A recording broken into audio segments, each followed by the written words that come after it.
Welcome back everyone, Rick Sellers here again, and in this tutorial I want to try to shed some light on keyframes and using them in After Effects as well as other editing software. First, I'd like to give a simple explanation of what keyframes are used for. A keyframe is what you use to tell the software what effect or action you want to have happen over a period of time on your timeline. The first keyframe tells the action to start, and the second keyframe tells the action to stop.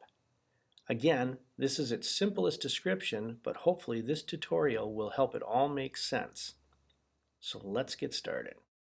Here I have After Effects open and a new composition started.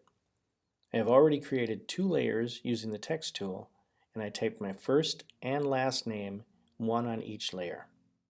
I always like to pre-plan what I want the text or objects to do and where I want the final product to come together on the timeline. Then I'll often work backwards. It seems to be simpler. So let's just say we want a simple effect sequence to have my first name enter from the left side and land in the center of field of view at 5 seconds. And then my last name enters from the right side at 5 seconds and lands in the center under my first name at 10 seconds and holds there for another 5 seconds. Here is the way I would set this all up. First, I would determine the total length of what I am creating and set the timeline to that length. In this case, it would be 15 seconds. Go to Composition, Composition Settings, and next to Duration, set the second from the right set of numbers to 15. This set of numbers represents seconds. Then hit OK. Your timeline will now be set to 15 seconds. Now we are going to click on the drop-down arrow for the layer that is my first name. This gives us access to the transform section for this layer, so we want to click on that arrow also, so all of the functions we need to start keyframing and moving the text are available to us.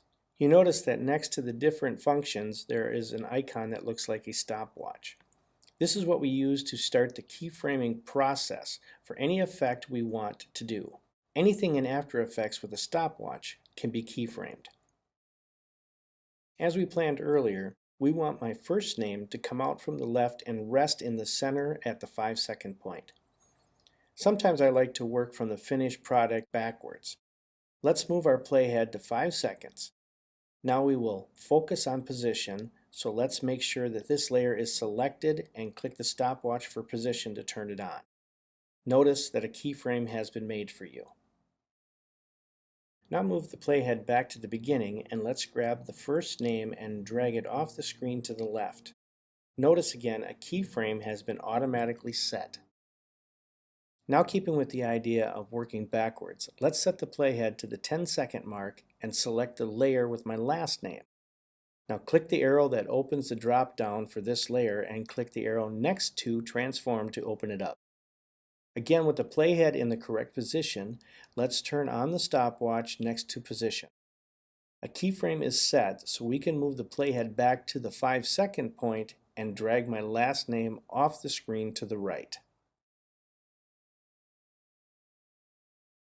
Now bring the playhead all the way back to the beginning and press the spacebar to watch the text in action.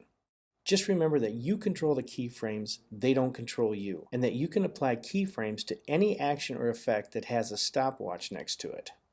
Look for my next tutorial that will explore the use of 3D text and manipulating it around in a 3D environment. Until next time, I am Rick Sellers, and please leave any comments or concerns for me below.